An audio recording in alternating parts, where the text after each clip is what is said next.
inteligencia emocional, las herramientas para la vida, cómo gestionamos las emociones y cómo enseñar, cómo aprender desde la educación inicial hasta la educación superior, porque en el trayecto, el camino que recorremos, pues van surgiendo nuevas, no solamente nuevas emociones, sino nuevos obstáculos, metas, sueños que debemos empezar a trabajar para cumplir, y a veces solamente algo que no nos salga bien y ya nos derrumbamos.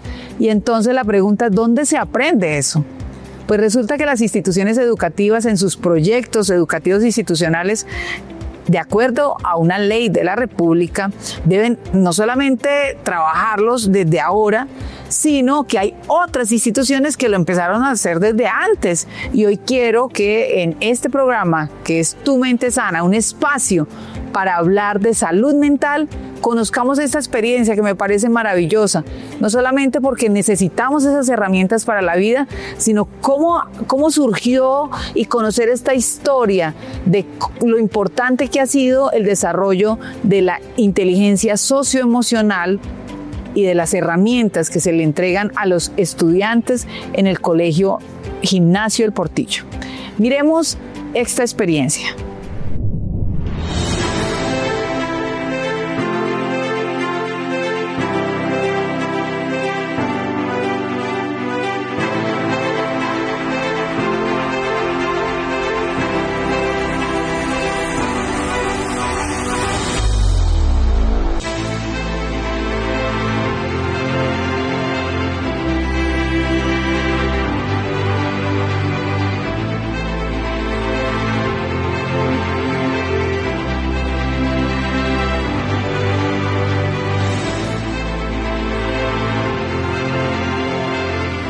El programa de coaching y programación neurolingüística básicamente se hace sobre todo con estudiantes y con profesores, y eventualmente con algunos padres de familia cuando vemos que es importante pues contar, invitar o proponer algunas modificaciones o ajustes dentro del sistema familiar. ¿En qué consiste este programa de coaching y programación neurolingüística que lidero yo como filósofa y como coach certificada? Pues básicamente es en proponerles a los niños un viaje hacia su interior, es acompañarlos semanalmente a que tengan espacios de encuentro con ellos mismos, en los que se sientan escuchados, en los que a partir de una metodología socrática de preguntas se genere un diálogo que les permita a ellos encontrar y escuchar esa voz interior que todos tenemos y que la mayoría de las veces tiene incluso las respuestas a todas nuestras dudas, y nos va guiando y nos va orientando y nos va suscitando nuevas preguntas y cuestionamientos. Y a partir de esos encuentros, pues con mucha diversidad de recursos, a partir de videos que les permitan identificarse, de películas, de letras de canciones, de metáforas, pues los niños van encontrando su interior y van expresándolo e interiorizándolo, y lo más importante, sanándolo.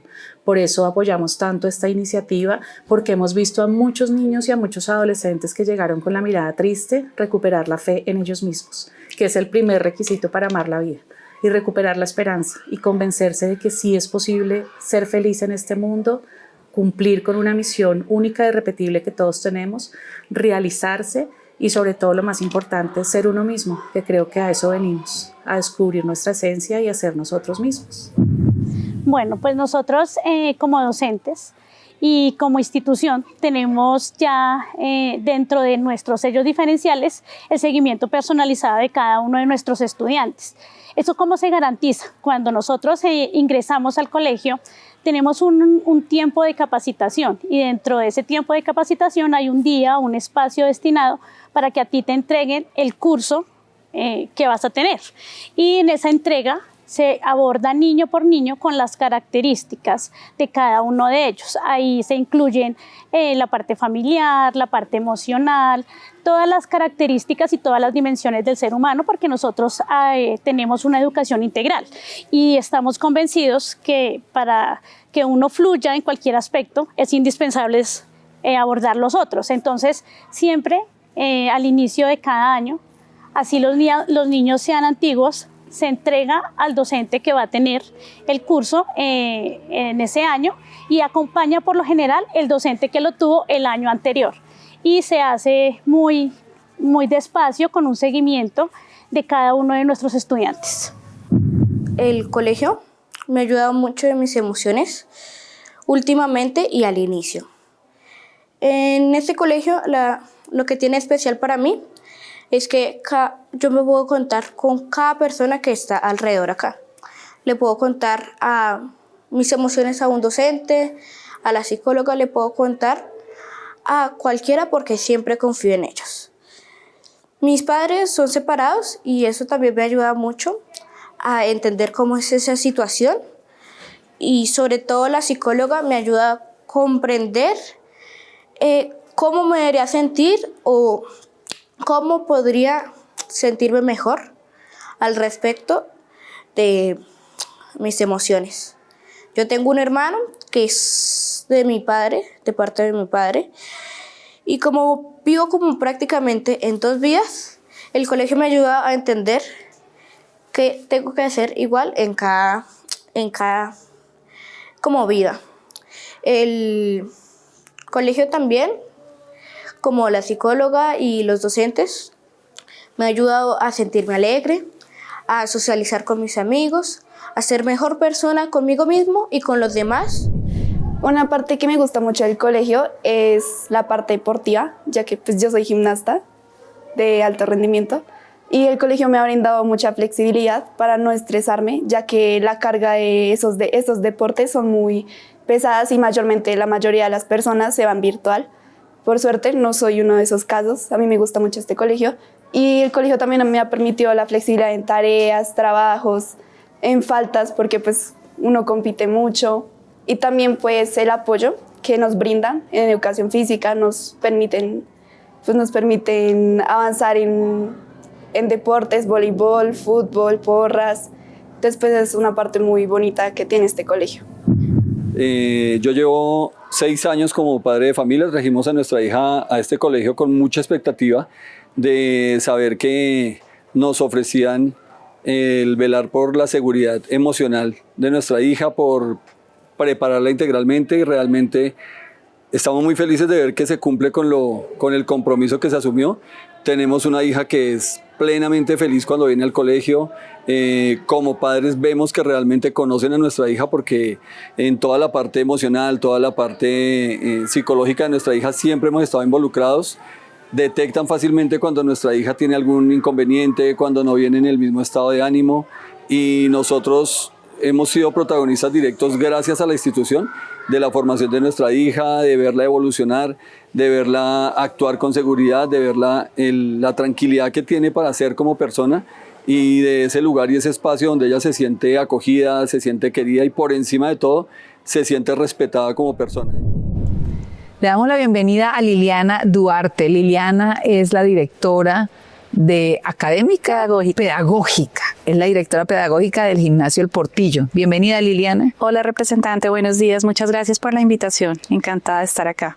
Bueno, este es un programa que se llama Tu Mente Sana, porque a veces creemos que hablar de salud mental hay un paradigma, ¿no? Y entonces hay un estigma. No, aquí hablamos de salud mental e invitamos a todas las personas a que hablemos de salud mental como un estado de bienestar, como un estado dinámico, donde tenemos que empezar a concretar cuál es nuestro proyecto de vida, superar esas barreras que se nos presentan en esos proyectos de vida, pero también las relaciones interpersonales y la gestión de las emociones. Para eso es este programa, para hacer promoción de salud mental. Por eso me parece maravilloso que nos pueda contar de dónde surge desarrollar todo este tema socioemocional en el Gimnasio El Portillo.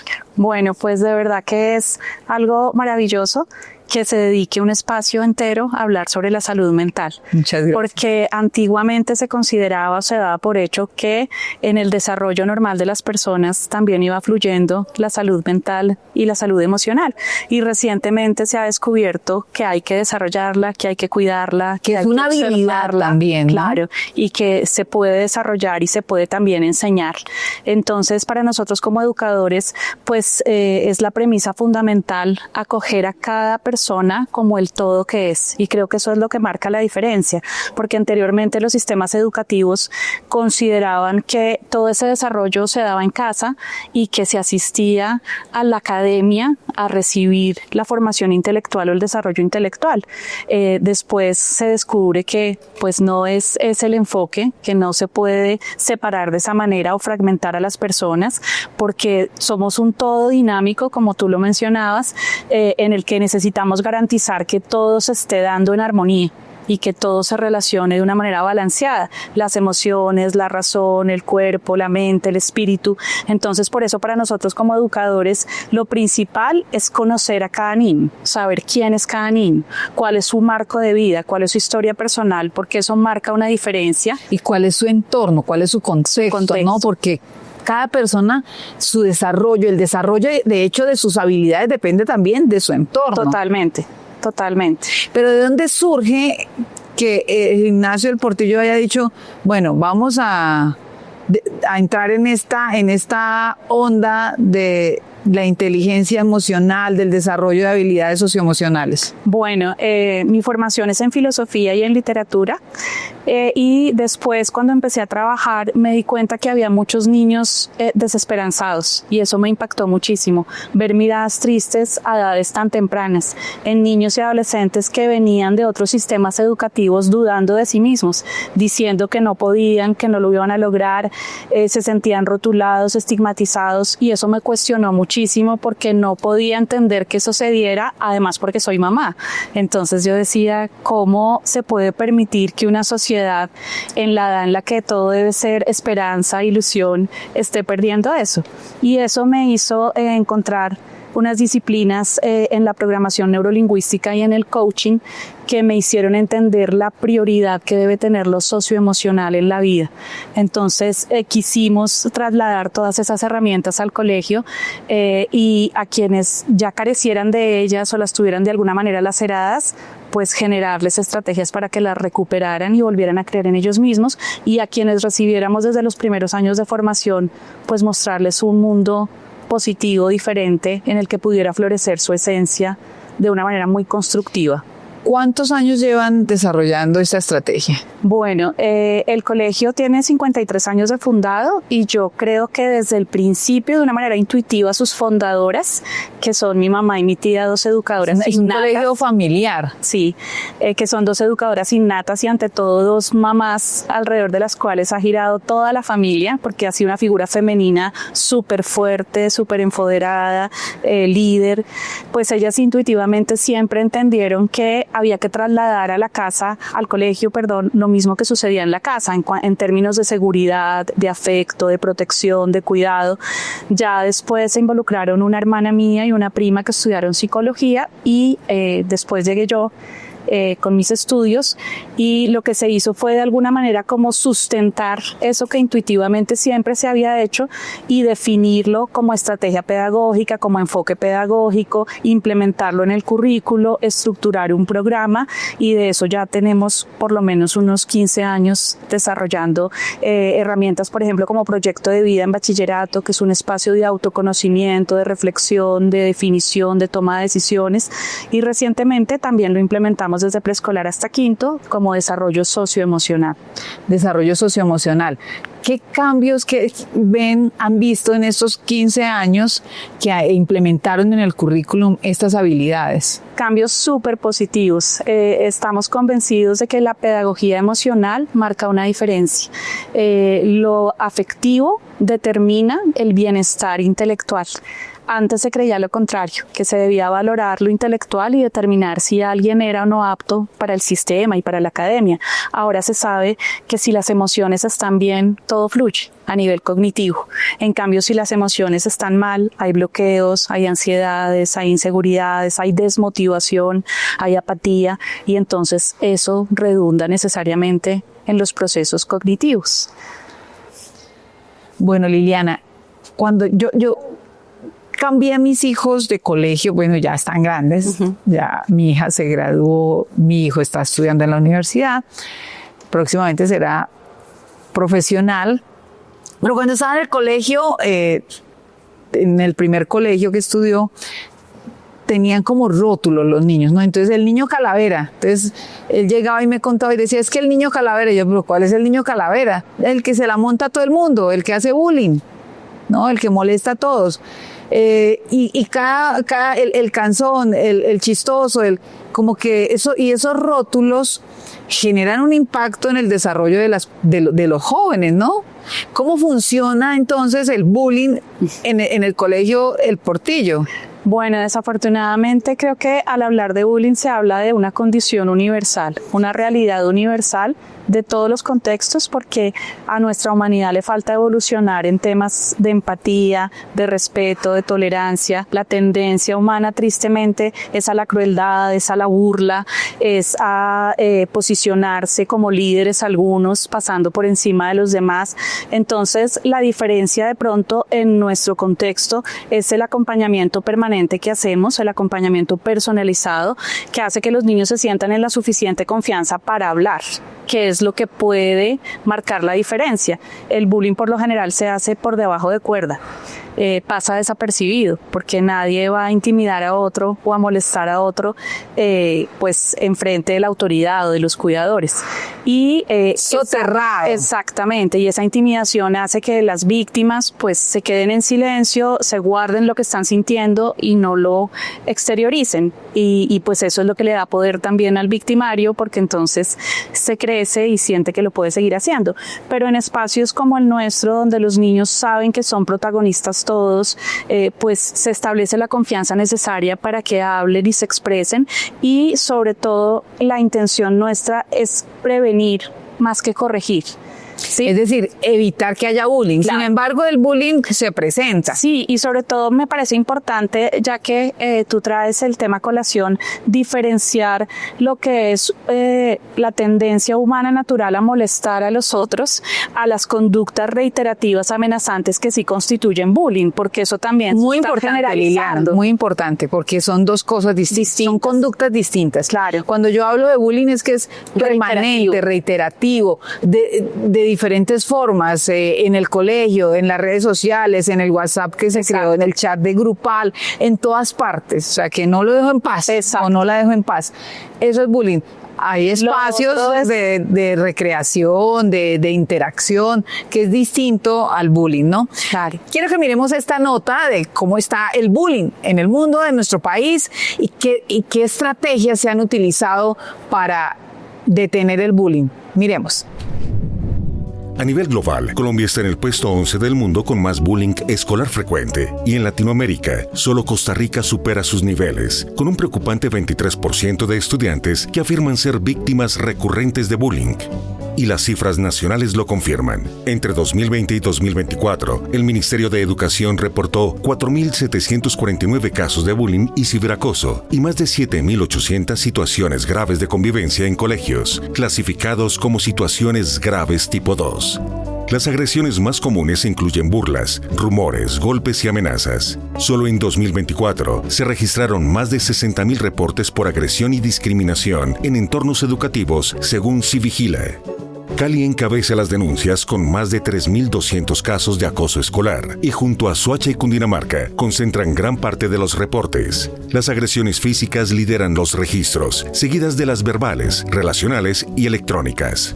Pero hay más. El 60% de las víctimas son niñas y el bullying por aspecto físico, género u orientación sexual sigue en aumento. De hecho, 9 de cada 10 estudiantes con identidades diversas de género han sido acosados en las aulas. Este contexto se refleja directamente en la salud mental. El 44,7% de niños y jóvenes entre 6 y 24 años muestra indicios de afectación emocional. Y en lo recorrido de 2025 ya se han reportado 2.759 intentos de suicidio en menores de 19 años, en su mayoría mujeres adolescentes. ¿Pero qué se está haciendo? Colombia ha implementado la Ley 1620, activando rutas de atención en colegios y fortaleciendo la educación emocional. Pero aún falta voluntad, pedagogía y empatía, porque el bullying no es solo un juego cruel entre niños, es una forma de violencia que deja cicatrices profundas. Detenerlo es urgente y empieza por crear entornos seguros, amorosos y mentalmente sanos. ¿Qué estrategias? ¿Qué es lo que hace? ¿Qué es lo que hace de diferente el Portillo que no hacen otros? Bueno, creo que lo fundamental es apostar al desarrollo de autoestimas sanas. Autoestima primero. ¿Y cómo se hace ese desarrollo de la autoestima? Ese desarrollo de la autoestima sana se logra cuando tú le permites al niño ser quien es y le haces ver que siendo quien vino a ser a este mundo y siendo único e irrepetible puede ser feliz. Porque es que digamos, lo que más atormenta en la vida es esa generalización o estigmatización que nos presiona a todos a ser iguales unos a otros o a competir y volvernos rivales. Y esa rivalidad no tiene por qué darse, porque si todos somos seres individuales, pues la idea es que cada uno pueda ser quien vino a ser. Que somos distintos. Exactamente, y nos únicos complementamos. E irrepetibles, que nos aliamos, nos complementamos. Nos necesitamos, pero somos distintos todos y todas. Entonces, autoestima sana. Claro, pero esa autoestima se logra desde todos los escenarios del contexto educativo, porque si en las aulas de clase hay profesores con mucha vocación, dispuestos a motivar, dispuestos a escuchar a los niños, a mirarlos a los ojos, a saber quién es cada niño, a detectar gustos, intereses, pues eso hace que se empiece a validar desde el aula de clase la esencia de cada uno y se complementa con la formación integral que permite que cada estudiante explore todas las dimensiones. Entonces vamos a describir los pasos. Primero, autoestima sana para los niños. Segundo, empoderar y capacitar a los docentes. Claro, fundamental. Para que los docentes puedan tener esas herramientas para identificar que cada niño es único, que cada uno tiene unas habilidades, unas destrezas, ¿no? Y para validar esa condición de unicidad. Y valorar esa condición de unicidad.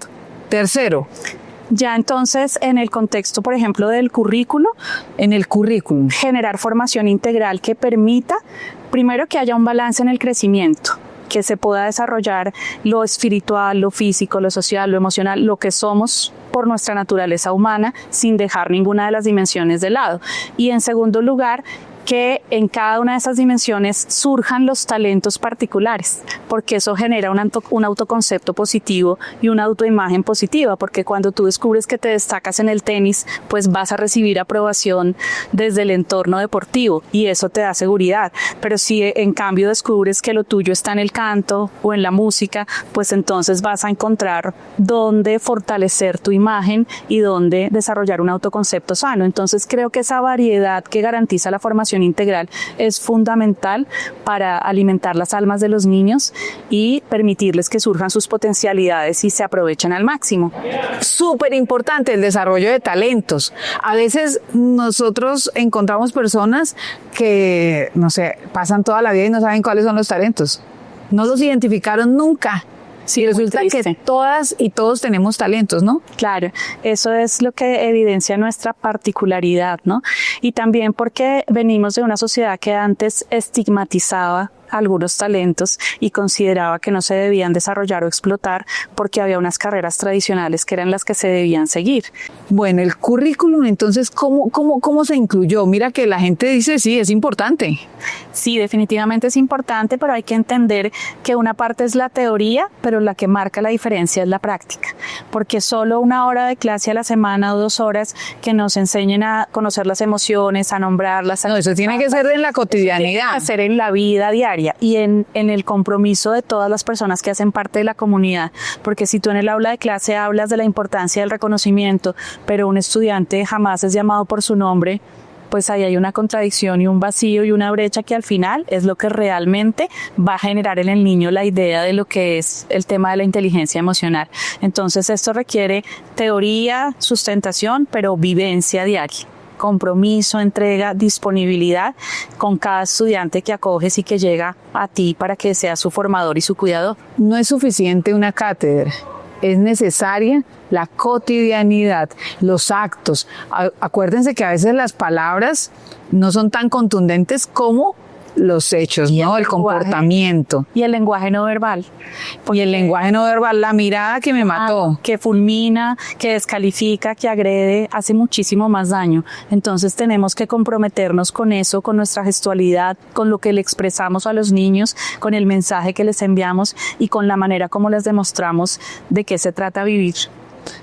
¿De qué se trata vivir y cómo aprender a vivir en armonía, con tranquilidad, con autoestima, con amor propio, reconociendo la unicidad y la diferencia, reconociendo que hay que construir, pero sabiendo que todos somos distintos. Claro, y que la empatía y el respeto es lo que nos permite convivir. Respeto y empatía es lo que tenemos que actuar, hacer, interiorizar, desarrollar cada día. Se nos acabó el tiempo, Liliana. Podríamos seguir aquí hablando mucho más de lo importante que es la inteligencia emocional al interior de las instituciones educativas, que todas las personas que nos están viendo hagan conciencia de la importancia de la salud mental en sus vidas, en su familia, en su comunidad. Doctora, muchas gracias. Me voy con mucha ilusión y con mucha esperanza de ver que quienes están legislando y quienes están a cargo de las leyes en nuestro país son conscientes de la importancia de estos temas y los tienen en sus agendas diarias. Muchísimas gracias. Liliana, muchas gracias. Recordemos, la salud mental se construye día a día. Necesitamos herramientas para poder gestionar mejor las emociones. Y a veces nos juega una mala pasada a la mente.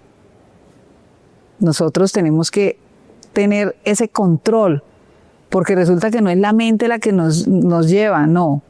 Somos nosotros los que le damos las órdenes a la mente. Somos nosotros los que tenemos el control. ¿Y para qué tener pensamientos negativos si pensar en positivo vale igual? Así que pensemos en positivo. ¿Para qué estar aburrido, triste, si podemos estar dispuestos, alegres? Las emociones todas son necesarias. No hay ni buenas ni malas. Nos ayudan a tomar decisiones, pero no tomemos decisiones cuando tenemos ira, cuando tenemos angustia, porque nos podemos equivocar o arrepentir. Gracias por acompañarnos en nuestro programa. Y nos veremos con otra historia, con otra experiencia, porque recordemos que aquí en Tu Mente Sana vamos a seguir promocionando la salud mental. Esas actividades que desarrollamos cotidianamente, esas actitudes, esas miradas, esas palabras, recordemos que es mejor pensar en positivo. Pensar positivo es igual, cuesta lo mismo que pensar negativo. Así que mejor piensa positivo, que te hace mejor, que te hace bien. Porque recuerda, nuestra salud mental está en nuestras manos.